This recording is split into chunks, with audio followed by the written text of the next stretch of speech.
I'll need a volunteer. This volunteer could really be anybody, anybody at all. Maybe somebody sitting in this general vicinity of the audience, somebody right about here, so maybe somebody from out of town with glasses, right here. With all you need to do to volunteer would just be to stick your hand up in the air, real high up in the air, just volunteer. Oh my goodness, a volunteer! Didn't even see you sitting there. Thank you for making the choice to volunteer, because you see, that's what this is all about. Choice. In 1964, Edward Lorenz popularized the term the butterfly effect, which essentially means that every choice we make, no matter how seemingly small, can affect the world dramatically. The flap of a butterfly's wings in Brazil set off a tornado in Texas.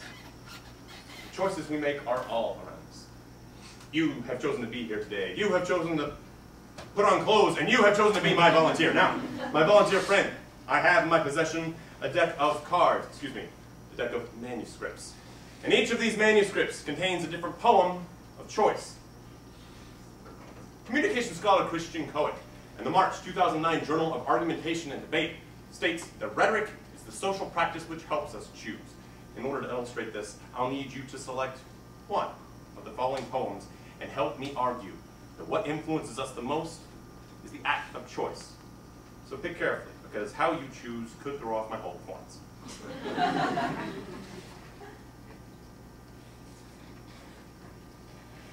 No Regrets, Part 1 by Aesop Rock.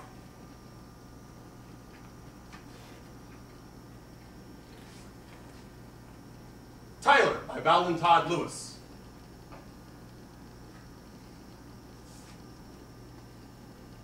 Right in Two by Maynard James Keenan.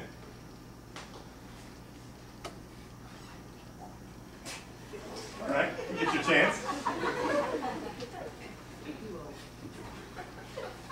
No Regrets, Part 3 by Aesop Rock.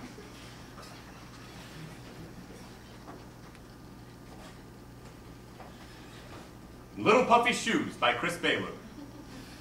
A program, every round, and every performance, chosen by its audience. Two problems. This program is a good one. Forgive me while I adjust the order.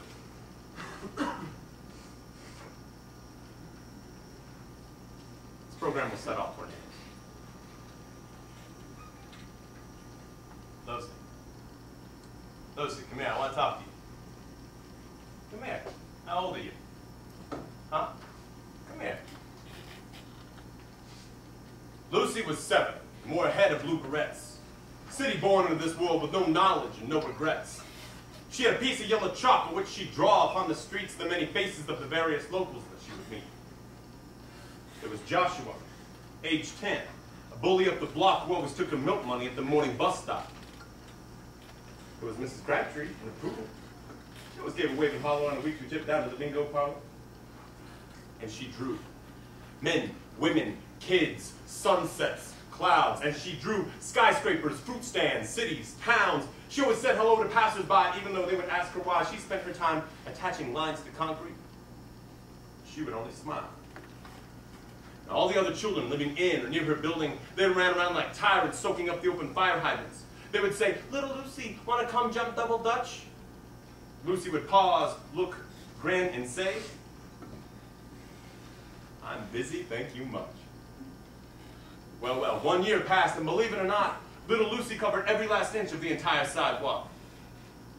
And she stopped. "Lucy, after all this, you're just giving in today?" She said, "I'm not giving in, I'm finished," and she walked away. 1, 2, 3, that's the speed of the seed. A, B, C, that's the speed of the need. And you can dream a little dream, or you can live a little dream. And I'd rather live it. Because dreamers always choose, but they never get it.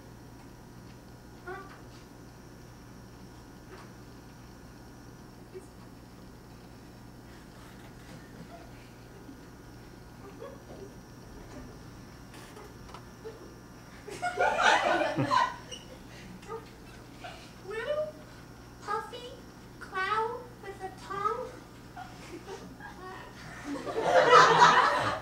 floating over a cheese puff arugula.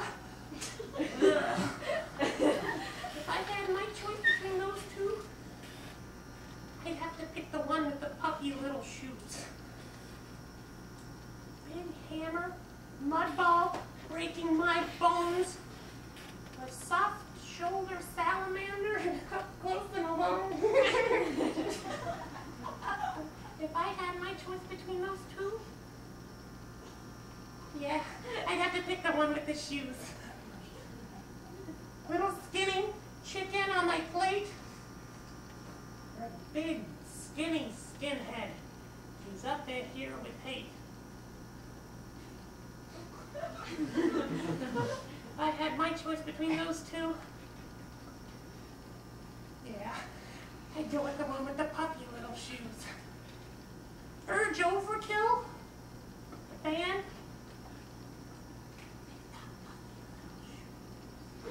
I will be with her tonight.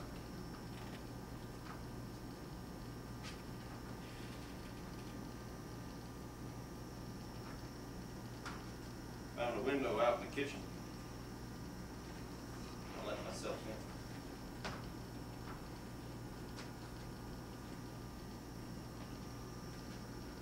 Rummage through the refrigerator. Got myself a beer.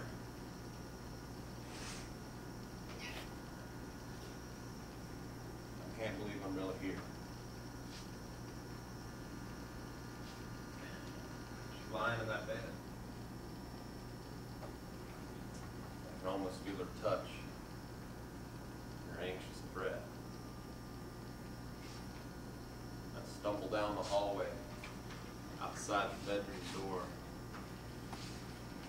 I hear her call out to me. I hear the fear in her voice. She pulls the covers tighter. Press against the door. I will be with her tonight. She has no choice.